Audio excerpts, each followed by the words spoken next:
Now, look here. EMF of a rotating wheel. Of a rotating wheel.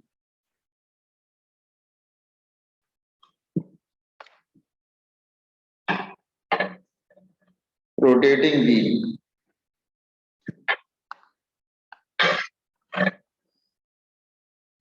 इससे मान लो वो same है, बिल्कुल आंसर सेम आएगा। सपोज कोई ये व्हील है, ठीक है, और सर 1 मिनट ऊपर लीजिए ना। Just a minute.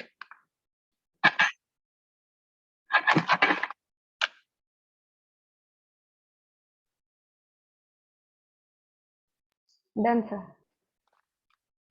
Now, EMF of a rotating wheel. So, इसमें spokes हैं. These are the spokes here. Wheel होता है ना, there is spokes here.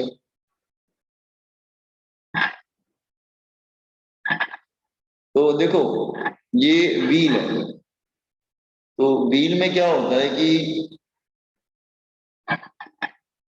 ये जो रिम है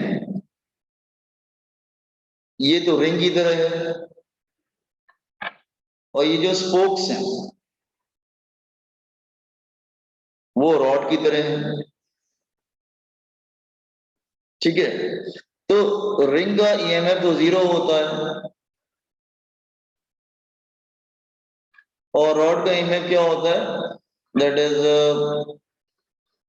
half B omega L square length of the spokes,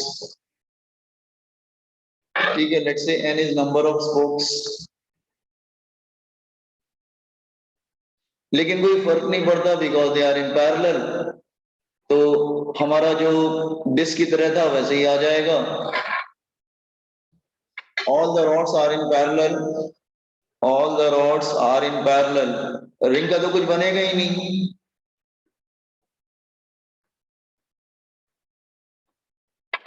Hence, net EMF is equal to E half B omega L square, L in the length of the spoke. Remember, EMF is independent of number of spokes.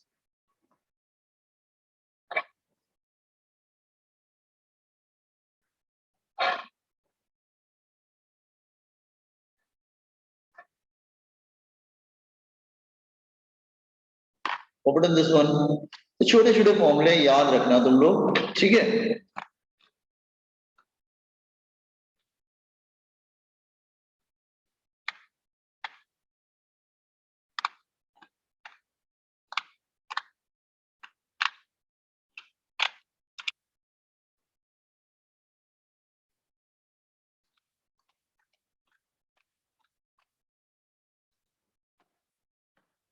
सबका formula almost एक जैसे ही है, तो कोई problem नहीं आती याद करने में, आप लोग को दिक्कत नहीं आएगी।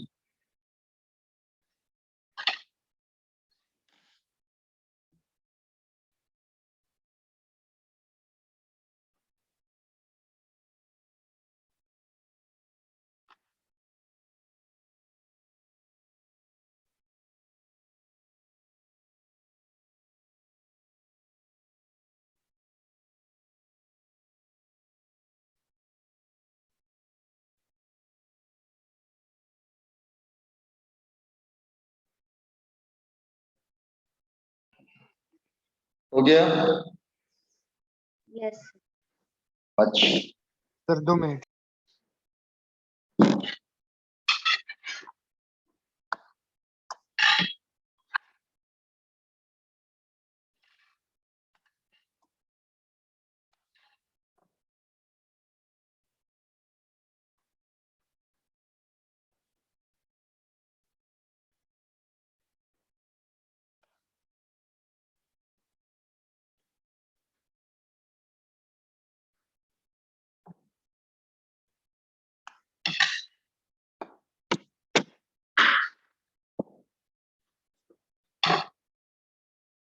ठीक है। इंडक्शन देखो दो तरह के होते हैं बेसिकली यहाँ पर।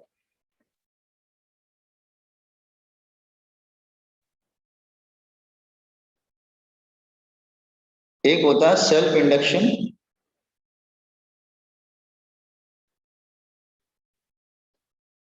दूसरा होता है mutual induction.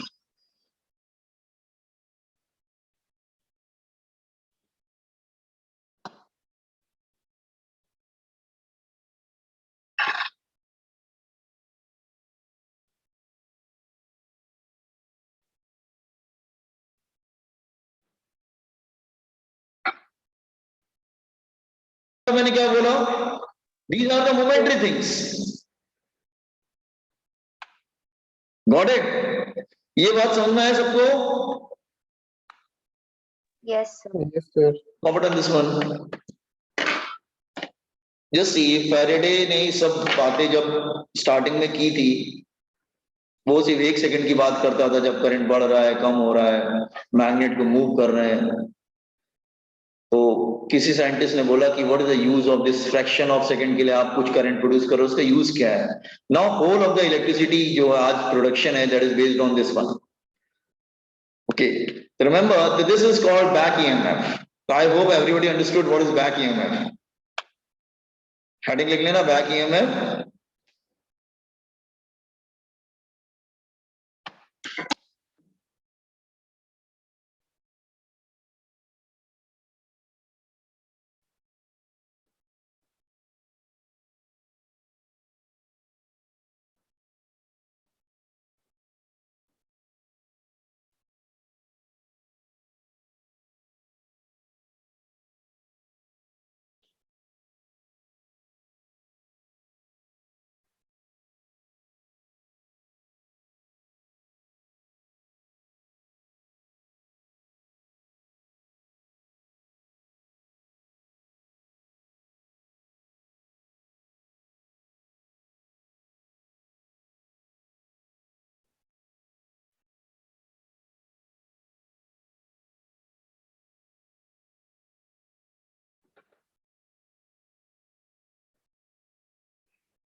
Sir, please scroll down. So wait.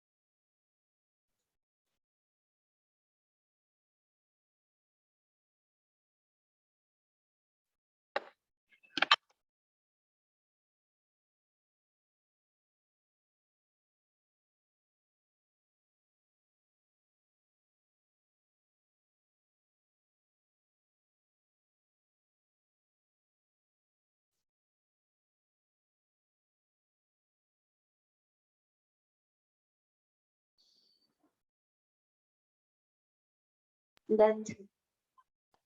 Okay. Now, see here. Any circuit configuration जो इस तरह का बैक ईएमएफ प्रोड्यूस करता है उसको सेल्फ इंडक्टेंस बोलेंगे, इंडक्शन बोलेंगे. Any circuit configuration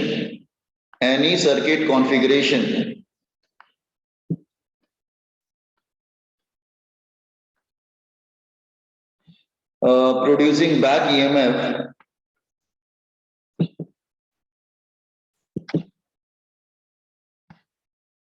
or self induction.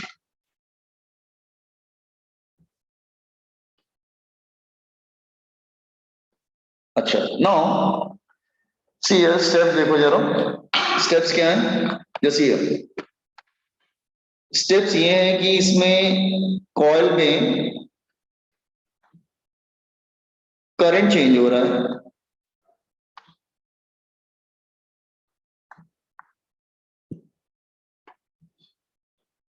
either increasing or decreasing, either increasing or decreasing.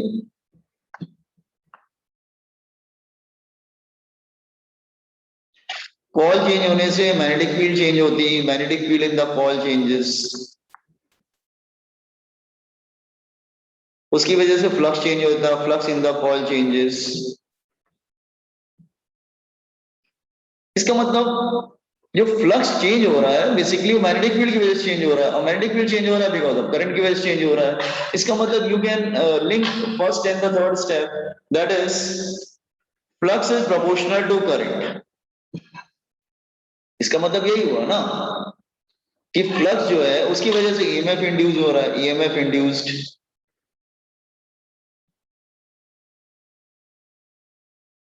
इसका मतलब करंट चेंज होने से मैग्नेटिक फील्ड चेंज होता है, मैग्नेटिक फील्ड चेंज होने से कॉइल का फ्लक्स चेंज होता है, फ्लक्स चेंज होने से ईएमएफ ईएमएफ इंड्यूस हो जाता है.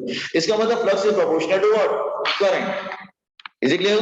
नो, प्रोपोर्शनल का साइन जाएगा और गेट अ कांस्टेंट, प्रोपोर्शनल का साइन जाएगा और you get a constant that is L. तो फॉर्मूला होता है phi is equal to Li.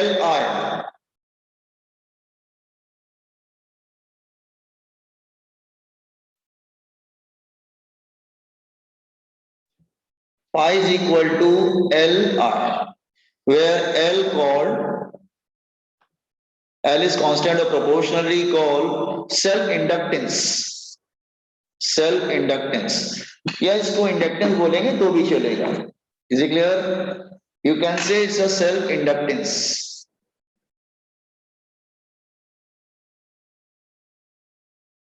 और आप चाहो तो आप सिर्फ इंडक्टेंस बोलेंगे तो भी चलेगा.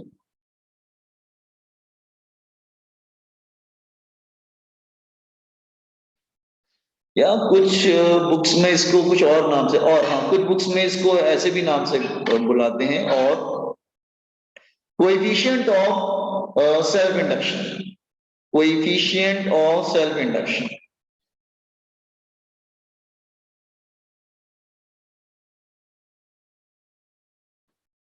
तो ये फॉर्मूला बहुत ही इंपॉर्टेंट फॉर्मूला है, phi is equal to Li. ठीक है, remember this one. It's a first formula, phi is equal to Li. ठीक है. नाउ इंड्यूस ईएमएफ, अभी एल को डिस्कस करते हैं. अच्छा पहले एल को डिस्कस कर लेते हैं, एक सेकेंड. हाँ पहले ई को डिस्कस कर लेते हैं. चलो induce EMF, induced EMF, E क्या होता है? Minus D phi by D T. ये जो फाई की वैल्यू है वो यहां पे लाके रख दीजिए इधर. It become minus D by D T. Phi की वैल्यू क्या है? That is L into I. तो ई का फॉर्मूला आ जाता है minus L D I by D T. तो ईएमएफ इंड्यूस होता है because of rate of change of current. Current क्योंकि चेंज हो रहा है इसकी वजह से वो इंड्यूस हो जाता है. अच्छा इसमें जो है नंबर ऑफ टर्न्स वगैरह नहीं लिए हैं. अगर नंबर ऑफ टर्न्स होंगे तो क्या करना? एन से मल्टीप्लाई कर देना, और क्या है. मतलब मैंने नंबर ऑफ टर्न्स नहीं लिए तो ये तो आपको मालूम है ना, नंबर ऑफ टर्न्स रहते हैं. सपोज कर लो नंबर ऑफ टर्न्स हैं, या यहाँ पे नंबर ऑफ टर्न्स हैं, तो एन से मल्टीप्लाई कर देना, उसमें क्या है. फॉर एन टर्न्स में साइड में लिख कर देता हूँ. For N turns, N number of turns, या लूप या टर्न्स व्हाटएवर इट इज। तो पाई की वैल्यू क्या आ जाएगी, एन एल आई, और ई की वैल्यू आ जाएगा minus N L D I by D T. बात तो ये वही हो जाएगी। तो मतलब नंबर ऑफ टर्न्स है तो इनसे मल्टीप्लाई कर दीजिए और कोई प्रॉब्लम नहीं है। सेल को क्या बोलते हैं हम लोग, सेल्फ इंडक्टेंस। नोट कर लीजिए पहले सेल्फ इंडक्टेंस।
हो गया। हाँ, Yes. ये जरा हम इसको डिस्कस कर रही है, डिस्कशन तो कर ले। That is what is self, what is inductance. Inductance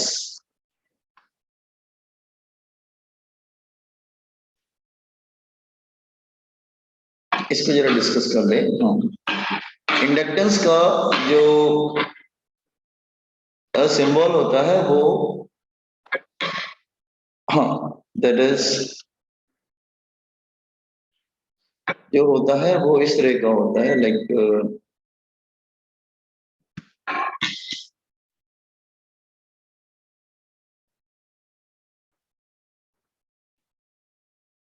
ये सिंबल होगा इसका। रिकॉर्डिंग, इसको याद रखना, ये इसका सिंबल, ठीक है। तो ये भी ध्यान रखना कि सपोज कर लो कि अगर मैं फर्स्ट केस लेता हूं, लेट्स से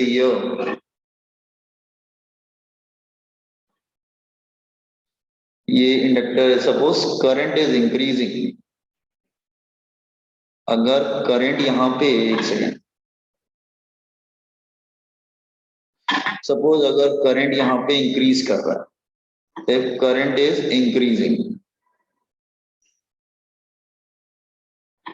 तो ये इसको अपोज करेगा, इसको डेफिनेटली अपोज करेगा, और ये कुछ ऐसा हो जाएगा लाइक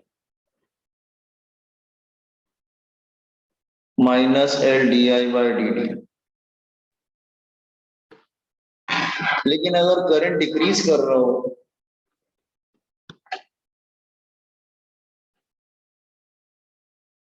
करंट अगर डिक्रीज कर रहा है, जैसे ये like this way,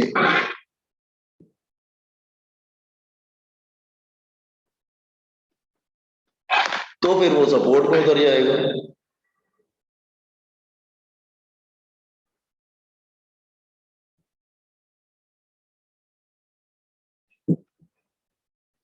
that is L D I by D T. अब वो सपोर्ट में उतर गया उसके। तो इंक्रीज कर रहा है तो माइनस यूज करना, अपोज करने लगेगा। डिक्रीज कर रहा है तो फिर प्लस यूज करना, वो सपोर्ट में उतर जाएगा उसके। Is it clear what I am saying? Okay. अच्छा, हाँ, ये तो एक बात रही। अच्छा, एक सेकेंड। सर वो अपने सेल का पोलैरिटी कैसे लिखा है? हाँ बेटा, सर सेल का पोलैरिटी कैसे लिखा आपने? पहले वो अपोज कर रहा था ना, तो अपनी इस तो करंट इधर आ रहा है ना बेटा, करंट हमेशा मूव करता है फ्रॉम पॉजिटिव टू नेगेटिव, तो प्लस की तरफ प्लस ले आएगा तो अपोज करेगा ना फिर, ठीक है। अब तो ये Okay, हाँ इसलिए अपोज कर रहा है। okay, नाउ लुक हियर, तो पहले वो अपोज कर रहा था, बाद में वो सपोर्ट करने लगेगा, ये तो एक बात रही। एक मिनट, हाँ चलो उसके यूनिट वगैरह पे आ जाते हैं, एक मिनट। अच्छा यूनिट क्या होगी इसके, हाँ यूनिट ऑफ इंडक्टर, तो इंडक्टर क्या था, दैट इज 5 क्रॉस मल्टीप्लाई करेंगे तो 5/I, तो इसकी एसआई यूनिट क्या आ जाएगा, एसआई यूनिट क्या बन जाएगा, 5 क्या होगा, दैट इज वेबर पर एम्पियर, वेबर पर एम्पियर। अच्छा वेबर को हम लोग टेस्ला क्या बोलते थे, वेबर को हम लोग टेस्ला मीटर स्क्वायर भी बोलते थे, tesla metre square upon ampere, या इसको हम लोग इसको हम लोग एक यूनिट और बोल सकते हैं, दैट इज वोल्ट सेकेंड पर एम्पियर। ये कैसे आता है बताते हैं, इसको हम लोग हेनरी भी बोल सकते हैं, Henry, Henry name of person, ठीक है।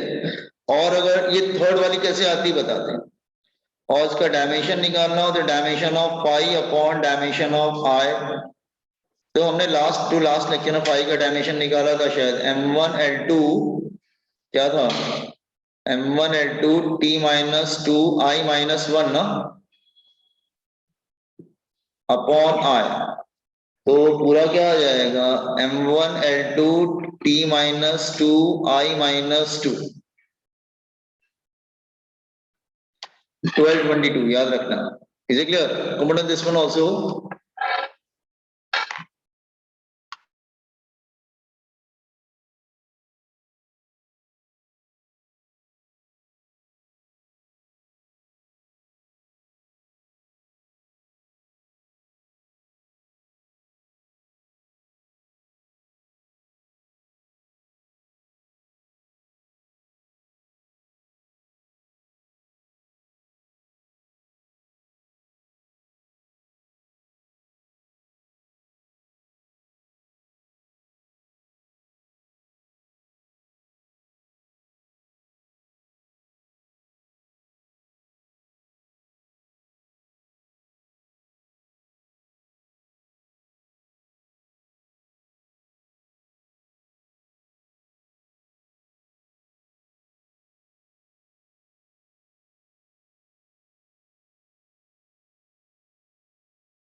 Hello boys and girls,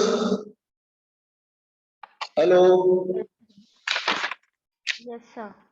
yes, ठीक है। जस्ट एक थोड़ा सा बता देते हैं, ये यूनिट जो है ये वोल्ट कैसे आई वो बता देते हैं। ई का फॉर्मूला क्या था, -L/di/dt, इधर से आएगी बेटा, तो L क्या हो जाएगा, -E/dt अपॉन di, तो यहां से उसकी यूनिट आती है, दैट इज वोल्ट, ई का वैल्यू वोल्ट हो जाएगा, सेकेंड पर एम्पियर इधर से आता है, तो इधर वाली यूनिट समझे कैसे आया, मैंने इस फॉर्मूले से निकाला था इसको। तो बहुत सारी हेनरी बोलेंगे तो बहुत कॉमन हेनरी होता है, ठीक है। फिर वो तो आपको मालूम है कि मिली हेनरी का मतलब क्या होगा, 10⁻³ हेनरी, फिर माइक्रोन हेनरी का मतलब क्या होगा, that is 10⁻6 Henry, all these things. Okay, एक काम करते हैं बॉयज एंड गर्ल्स, यहाँ पे स्टॉप करते हैं, कल कंटिन्यू करेंगे, ठीक है। Is it clear? I'm stopping this meeting here. Copy down and exit. Okay. Yes, sir. Sir वो PDF आज प्लीज भेज दीजिए.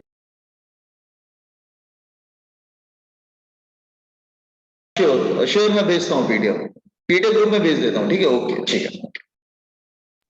Thank you sir. Okay. Thank you sir. Main group पे Thank you, भेजिए ना sir. वो PDF. अच्छा ठीक है. ओके. ठीक है. ठीक है. Thank you sir. Thank you. Thank you, sir. Thank you very much. Thank you. Thank you sir. Thank you everyone. Thank you.